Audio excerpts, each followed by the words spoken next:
give a warm welcome to the hosts of The Bride of Alternate Ending. Ho, ho, ho, ghouls and goblins. Merry podcast. This is Bride of Alternate Ending. So here's my pitch. Uh-huh. Do the Santa Claus, but he's a vampire. Ooh, okay. Ho, ho, ho. Merry December. You were there. You're making it. You're so close. My belly's quivering like a bowl full of bat jelly. Welcome to Bride of Alternate Ending.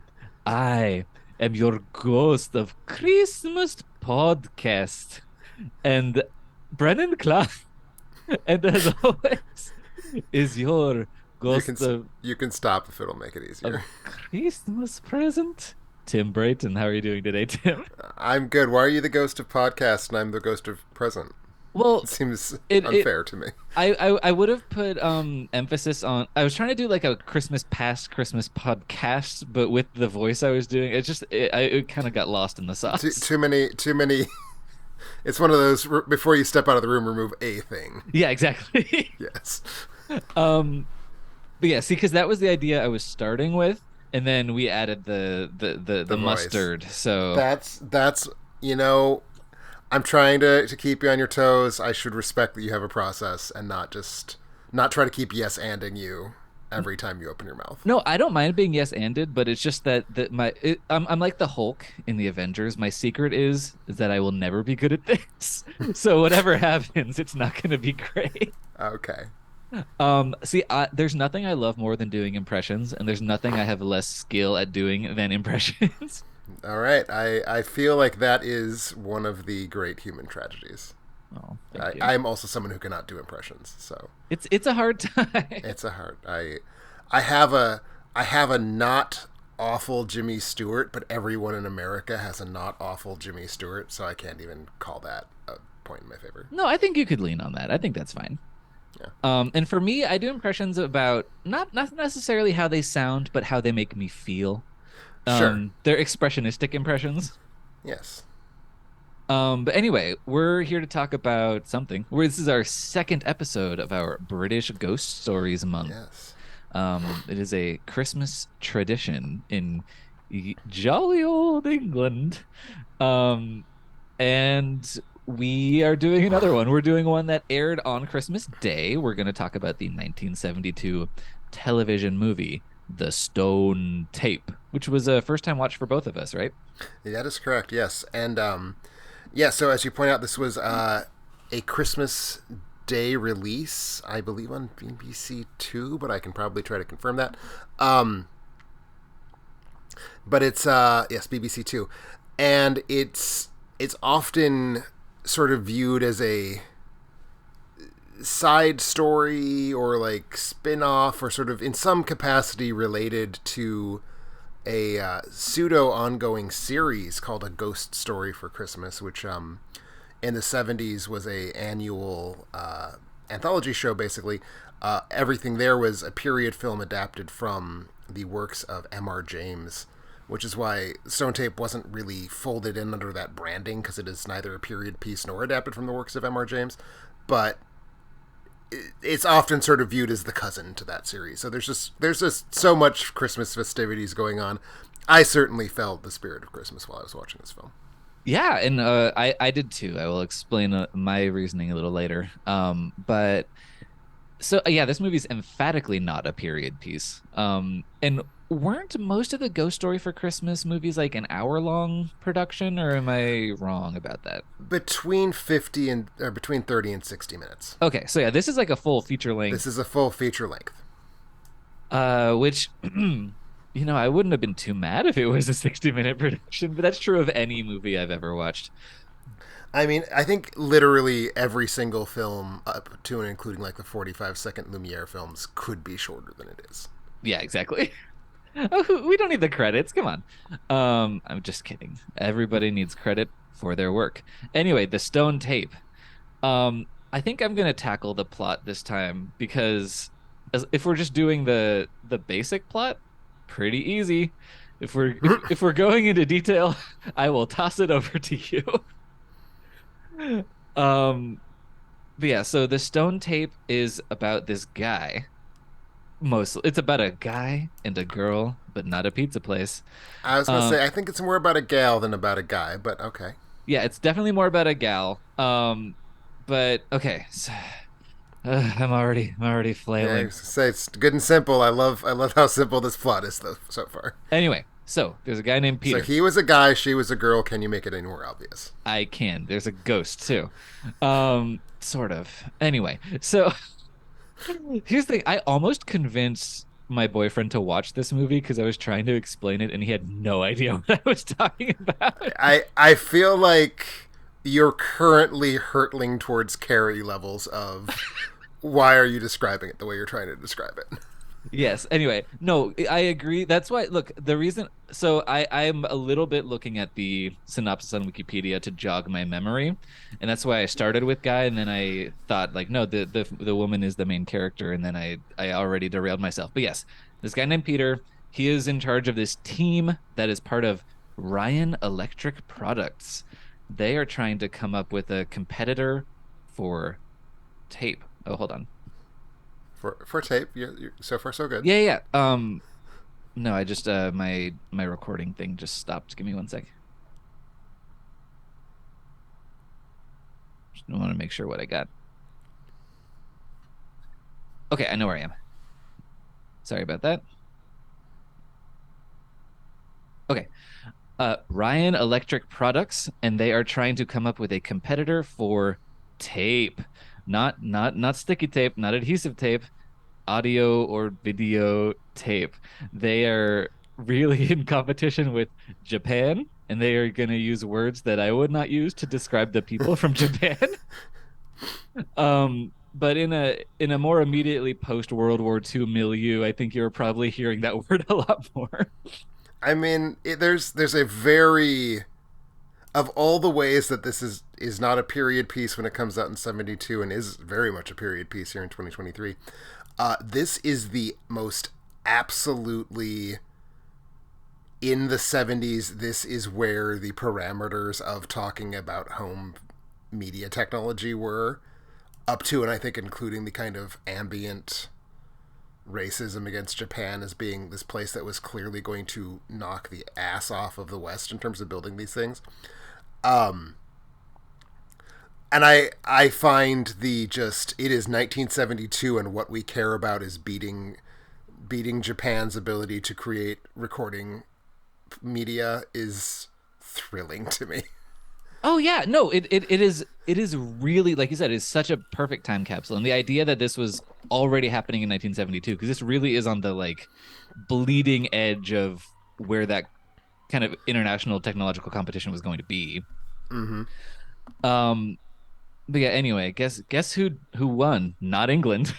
um, Now then, surely there's you know, so go ahead. Anyway, he has assembled a crack team of annoying, laddish British dudes and one woman, to just kind of invent a new way of recording audio, essentially. Mm-hmm. Um, the lady comes in, she's in charge of something. She does some sort of science thing. Her name is something. Where the hell? Her name is Jill. Her name is Jill. See, it's a deeply forgettable name. I will say this, the pretext that they are there to develop a recording medium is obviously so you can't even really call it a metaphor for like the actual plot because it's too transparent and surface level for that. But if you're coming into this because you care about the state of recording media circa 1972, you will be very disappointed. It is not clear what any of these people are doing. It is not clear why they are doing it at this tumble-down mansion called Taskerlands. It is not actually clear what they're hoping to make. They just hope to make it better than the Japanese. Yeah, no, they might as well be pouring like one colored liquid from a beaker into a differently colored liquid in a vial and going, "Ooh, yes, electronics." But yeah, so the woman is supposedly a genius at some sort of math science. Um, she's got a good brain that we see her use once every 10 minutes or so. Um, and anyway, so she needs this computer data storage room, but none of the construction workers would build in the room that they had planned to put all the computer data in. And it's this big creepy stone room, and immediately Peter goes in there and starts ripping up this kind of wooden facade that is blocking this stone staircase. And again, surprisingly quickly, Jill sees a phantasm of a maid running up the stairs and screaming and falling to her death. So very quickly, everybody gets on board with there is some sort of ghost. They're essentially they're studying the room as if like the stone of the room itself is has captured this event, and they are studying if they can essentially use this as a way to beat the Japanese at audio recording. Mm-hmm. Yes. And that's the bare bones of the plot. I did not mention the guy who shows up about three-quarters of the way through, and he looks and acts like he is the embalmed corpse of Albert Einstein, and I had no idea what he was doing. He's great. I love him. I feel like I've seen that guy in other. I mean, I feel like I've probably seen every one of these people in like a billion things because they're all BBC people. Yeah, But I liked him a lot. He was good. He had good hair. He had good eyebrows. he did. He really did. But his first scene, I was like, is he a ghost?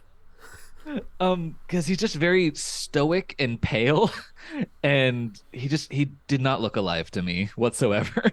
But I think that was just him being an older British man. I mean, it is an island full of people who look like they've never seen the sun. Yeah, exactly. Anyway, do you have anything you want to add to my synopsis? I mean, you didn't even get to the thing. You didn't even get to why it's called the stone tape. Did I not? Because they think the stone is the recording medium. I guess yeah, you did say that. I feel like the gulf between your synopsis and what my synopsis would have been is that I fucking loved this movie. Oh, I'm so happy for you. I'm happy for me too, because I've been wanting to see this movie for like 20 years. No, me too. Oh, I've been wanting to see it for like 10 years, but it now I have. Fair enough. So why did you love it? What about it really hit you?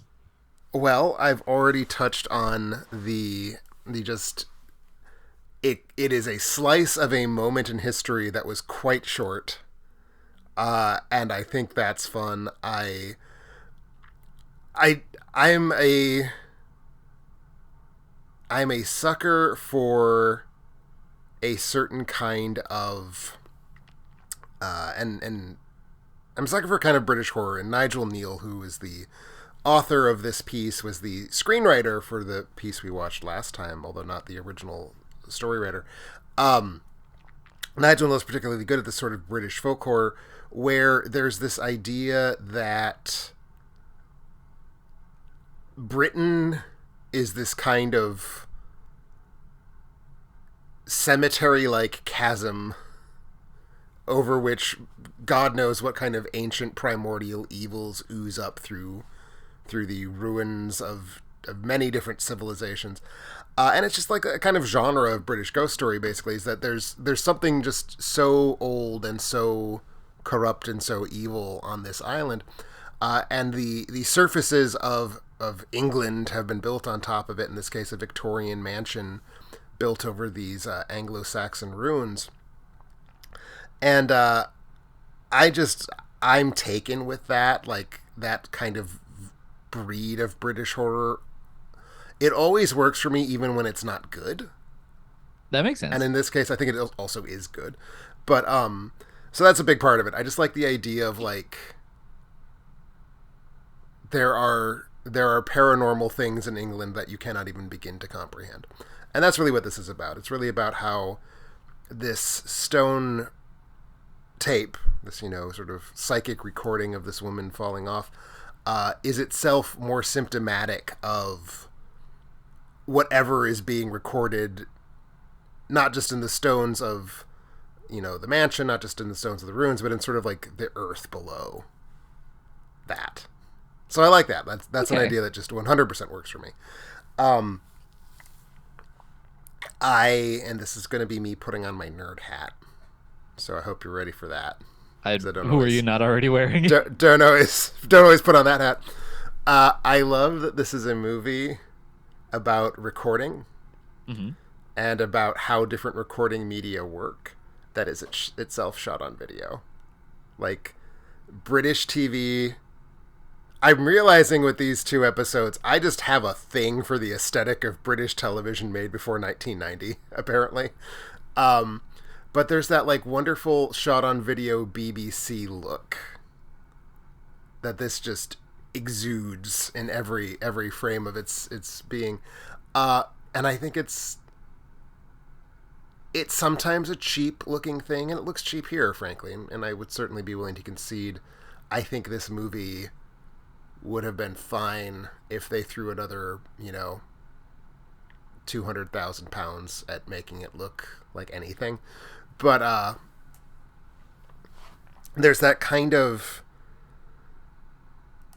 how to even describe it, like this weird combination of like crisp but also smeary movement. Like the stills are crisp, the movement is kind of smeary and weird. And I love that this story that's all about the various recording media involved in it, the recording media they're trying to create, the recording media of the stone foundations, is itself being transmitted using this kind of very distinctive. There's a way in which sort of the recording medium of the film insists on itself in a way that it's not like, at least for me, I'm not just watching the film, I'm sort of having to watch it through this odd chintzy looking BBC video, which I have like just affection for that look anyway. So when that look sort of ties in to the story being told, it tickles me. I mean, I think what you're saying definitely works in for many things. Like I think the best way to watch the Blair Witch Project is on a shitty beat up VHS. Of course it Um, is. like there are mediums in which that is the case. I don't know that. To me, what I'm hearing is I like that this movie about a recording medium was filmed on a recording medium, which it was going to be. Um, and your affection for the particular recording medium is very nice, but I do not possess it. Oh no, I will not be even slightly attempting to convince you to like the stone tape. This is a laundry list of things that I like that I know you don't. Yeah, and I was willing to try, but I don't think this is my vibe between the woman in black and this particular era, this particular medium, this particular format of storytelling just hasn't really worked for me so far. I was hoping it would. I thought this had a really interesting concept. But I think really quickly the stone tape kind of revealed to me that it wasn't interested in doing what I would have wanted it to do. So I at least was prepared. I was shocked at how quickly we do see a ghost in this movie, but very quickly you learn that they are going to just keep seeing this ghost and keep hearing the same screams, and there's not going to be really a build toward anything until like the very end of the third act. Um, and just the idea of constantly repeating the same eeriness could it that could be something if it was maybe better constructed eeriness, because I wasn't particularly scared by the screams or the like shittily superimposed maid lady. Um, and I think the acting is trying to do a lot to make up for how chintzy it sounds and looks, and it is doing way too much. So there's this big gulf between the reactions of the people and the thing that they are being scared by that I just cannot bridge with my own feelings. That is fair. And you actually just in that mentioned two things that I was not sure, but I was fairly suspicious that you specifically do not like that I specifically like. So, So, so okay, so you like the repetition, I imagine. I mean, I think the repetition's just the story. I mean, Uh-huh. I think liking it or not liking it is more a matter of liking or not liking the story being told. No, I love the sound in this. I absolutely loved the sound design in this movie. I thought it was the strongest part of it. Hmm. Because it's very shrill, and it is jarring and unpleasant to listen to sonically, I think. And That's that true, to and me, never more so than when all the men are talking at once. yes, absolutely. And I liked just sort of the way that the sound effects of screaming being piped in felt very. They are hostile to your ears, and I think they should be in terms of what it is. It is meant to be this kind of grating, unpleasant phenomenon. And for me, it worked at being that. So I was actually quite rattled by the sound in this. Like, I was watching it in my home with the lights off. I just had kind of jimmies shimmering up and down my Wow. spine the entire running time of this movie. Really? Okay. Yes, it creeped me the fuck out. Okay, that's great. Um, I'd never seek to take that feeling away from anybody. um, And the other oh, go ahead. yeah, no, go ahead, go, you go. No, the other thing I liked the acting, but I think there's also there's a buy-in of, do I like this kind of over enunciated TV acting from the UK? And I think I just have probably been inoculated against it from a younger age than you. Yes, I do think that makes sense. And just knowing the types of things you like, tend to have a Like slightly broader sensibility. I mean, there's a little bit of that. I just really dug how shitty Michael Bryant is. Like, he's not shitty like being a shitty actor. Like, I like how little effort anyone involved in making this is trying to put into even pretending we like Peter. Hmm.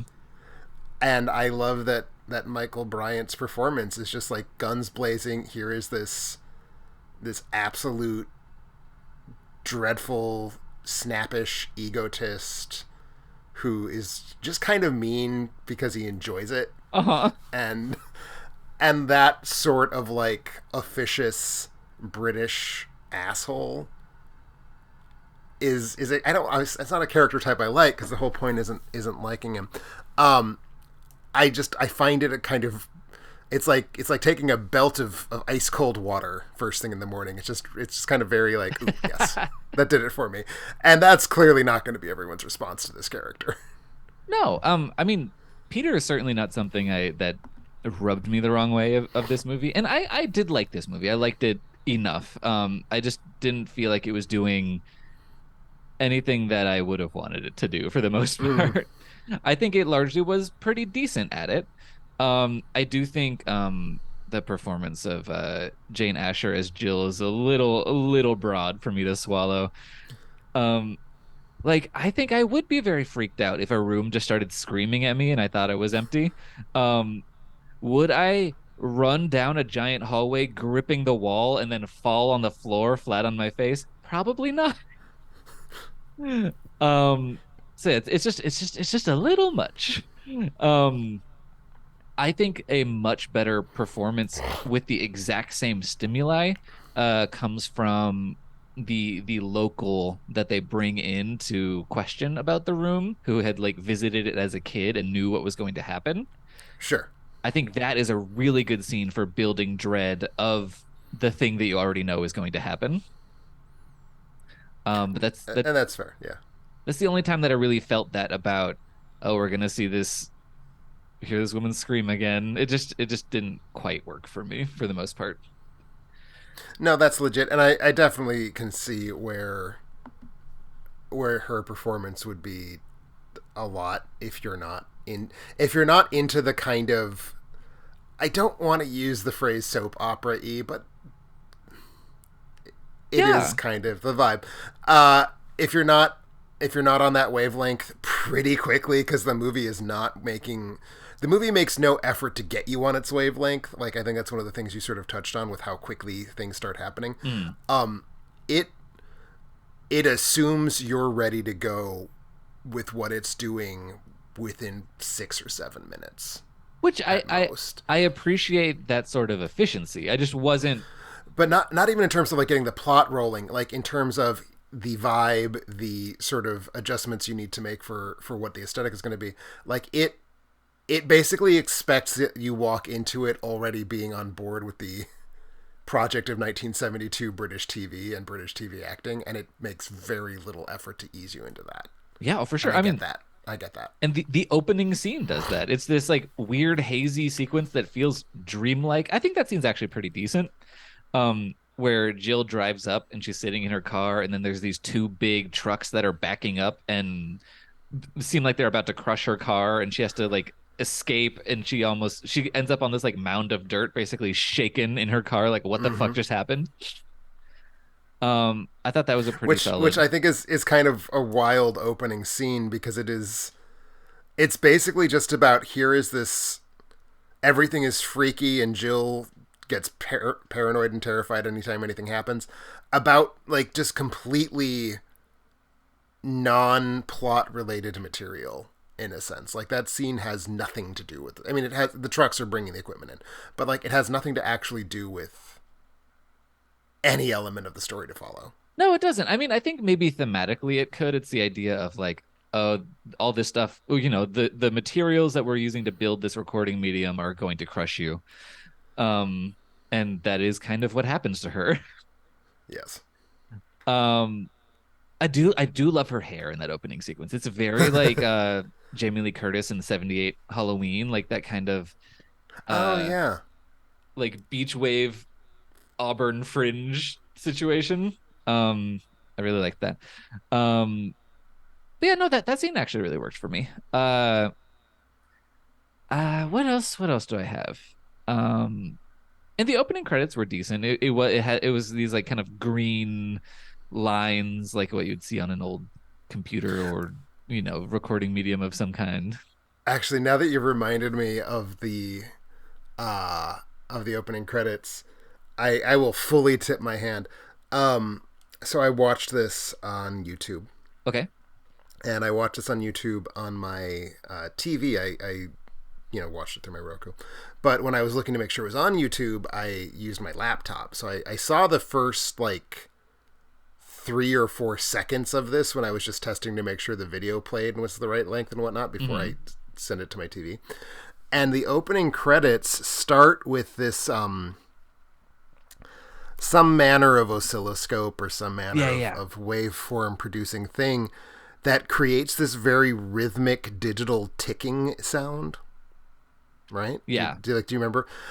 So when I watched the 3 or 4 seconds and I immediately heard this digital ticking sound, I was on board with the movie at that point. Wow. Okay. Because I was like, okay, this sound is maddening and feels very like unpleasant on the back of my neck. Can't wait to watch the entire sequence that this sound is playing underneath. Well, so that's the kind of thing when I say that the sound effects worked for me, that's the kind of thing I'm talking about, just so we're clear. Okay. You know, that's great. No, that's really cool. I thought it was a cool opening sequence too. It does lose me as a story. I am a more story focused viewer than you are. Well, everyone on the planet is a more story focused viewer than I am. Yeah, no, that's true. That's why. Well, that's why you liked The Boy and the Heron more than I did. Well, there's lots of reasons I like The Boy and the Heron more than you did. I don't know, maybe. I mean, I'm an animation guy. Well, yeah, no, that's true. I definitely don't know as much about that as you, but I've learned a lot from you. Well, thank you. You're welcome. I certainly know terms I can throw out and pretend I know what I'm talking about when I talk to Ben about it, at least. Okay, well, that's good. But anyway, But no, I would say that certainly compared to a lot of people, and I don't know if it's that I'm a forgiving viewer, and I think that's part of it. I think you have to come to a thing like this being like, well, I'm going to let this movie scare me because it's from 1972 and it's British television, and I need to want to be scared by it. Sort of the same way that I feel like when I'm reading a Lovecraft, it's like, this isn't scary unless I agree in advance that it's scary. And, I'm willing to make that agreement. But certainly things that do crazy, not even crazy shit, but things that do aggressive things with their Mhm. soundtracks. That gets me off for sure. Okay. No, and I hear that. And look, and I am You hear that? Yeah, I yeah. do. And I'm certainly capable of making that agreement as well, especially with well, I mean, especially you have to with a lot of older movies, but it's just this one it didn't seem like it was offering up something that would be worth making that agreement and investing in for me. Um and frankly, it didn't. Like a lot of the atmosphere works, but I think pretty much okay. Well, okay. So I think anytime you actually see the ghosts or experience the haunting, which happens quite a bit, it just doesn't. It just kind of flat out doesn't work for me. No, it flat out Um, doesn't work. The one thing here that even my enthusiasm for cheap 70s British TV cannot get me to, the ghost effect at the very looks. end, or the Oh superimposed. no! At the very end, I thought it was phenomenal. I loved that. Oh, No, the superimposed lady on the stairs oh yeah. No, that looks looks shitty. crappy. Yeah, That looks crappy, and we see it a lot. and like early and often. It Hmm. is not okay. Oh, but okay, spoiler alert. We got to talk about the ghosty the others at the end The then. the orange circles assaulting Jill. Yeah, it's she's chased to her death by a lava lamp. Um it's like orangey red orbs and green blobs. It's see this is where the Christmas spirit really comes into play. Okay, Yeah, well, I tell me about it. was that. That just didn't Uh, work for me. I mean, I feel like if it's going to work, that is not going to be what turns you around, No. right? Like, if you're already into the film's vibe, it will or will not work for you. If you're not on the film's wavelength by the final 8 minutes, nothing in the final 8 minutes is going to work. I don't think. I just liked the. It's so not in any way, shape, or form part of any aesthetic the film has hinted might be at play.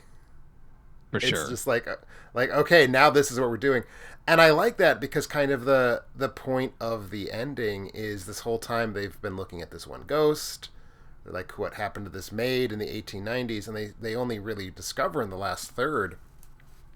This is actually much older than that. The maid is just basically someone re-recorded over the stone tape, but the original recording, the original psychic residue of some indescribable evil, is thousands perhaps of years old, but certainly hundreds of years old. So it's like right at the end we have this discovery that there's just something so much more terrifying than ghost of a maid falls down the stairs. And I like that they just out of the clear blue sky throw this completely goofy, weird looking aesthetic at the film when that happens. Yeah. That's what I have to say about that. No, I wish I had more to say. Like it just it's a thing of like this is doing the thing that you want it to do and in some unexpected ways and I appreciate that that worked for you. It worked for me a lot. I guess that's the problem. Like for me, it's a vibes thing, and like, how do you discuss vibes? Yeah, no, vibes are so important. Like and I'm not totally immune to the British vibes. Like there is a very weird moment where there's like a dude in an alien mascot costume.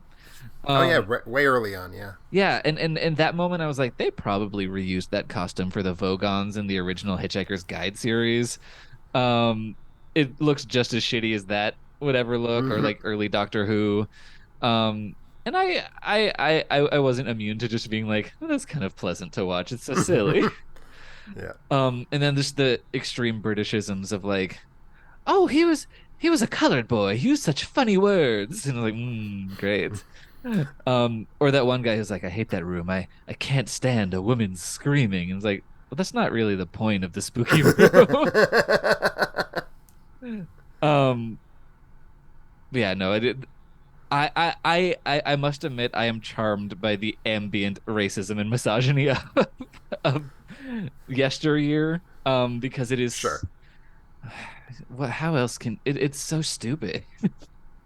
It's a very like British racism is weirdly quaint. Yeah. And it's like it's obviously connected to something that's very powerfully ugly and bad and wrong. But when you're this far removed from that particular flavor of it, it's kind of like, oh, you're such an idiot weirdo.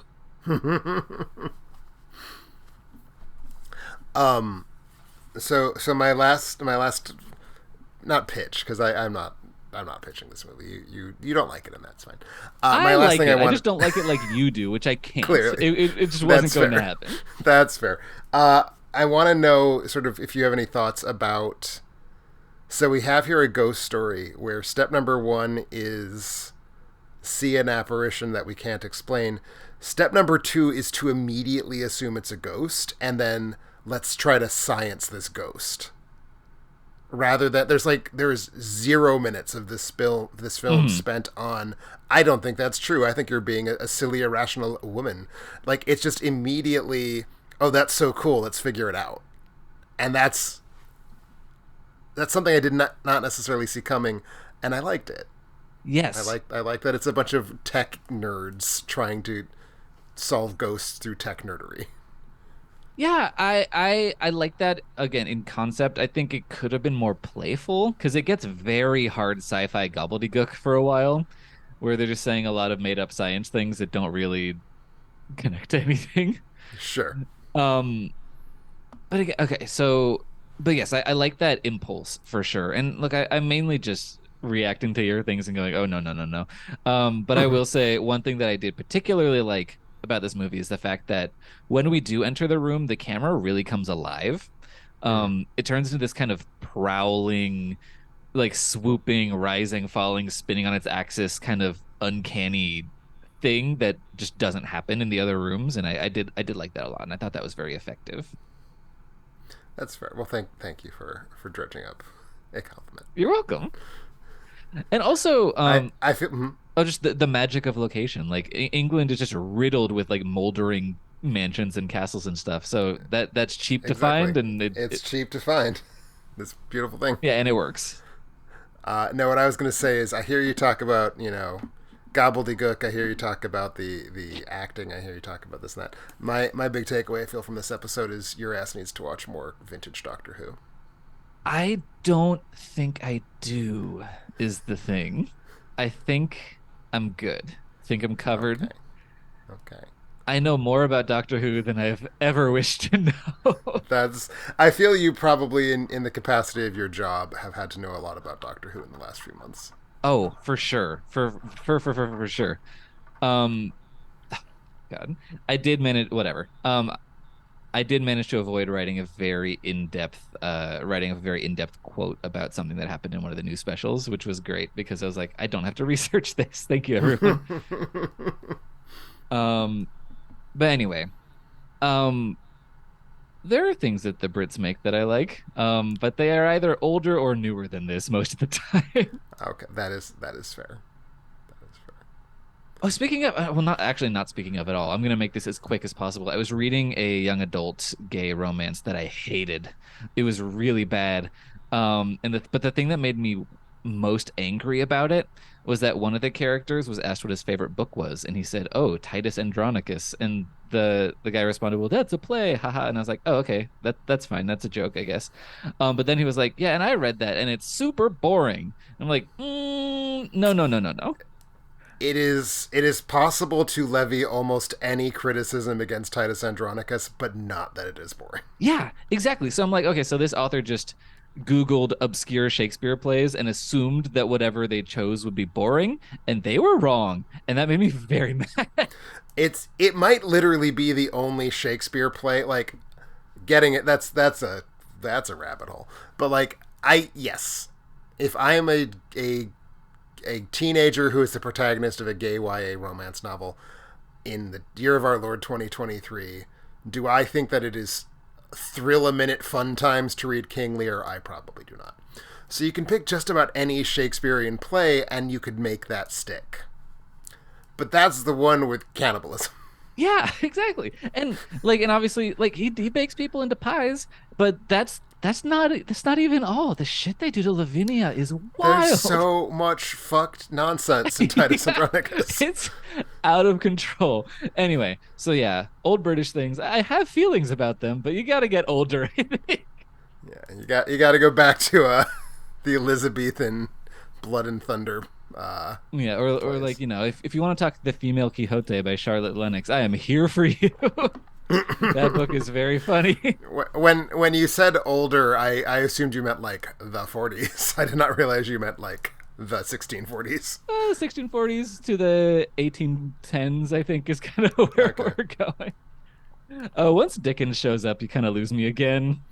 I had a conversation with my partner not 2 days ago about how if you had to read one book that would explain why I am who I am, it would be Middlemarch by George Eliot. Hey, okay. So I feel like I think there is something much more deep and probing than I liked Stone Tape more than you that is being pulled up in this moment. No, I think that's important because you can't watch a movie without bringing yourself to the movie. And so yeah, so I feel the moral here is if you like ponderous 19th century English novels about rural life, you should see the Stone Tape. Yeah. And if you like, these kind of low budget TV Brit imports, or if you're in England, not import. It's just there. It's from you. Yes. Um, yeah, no, I don't begrudge anyone of that. It's got some very solid things in it. It's telling a very unique ghost story.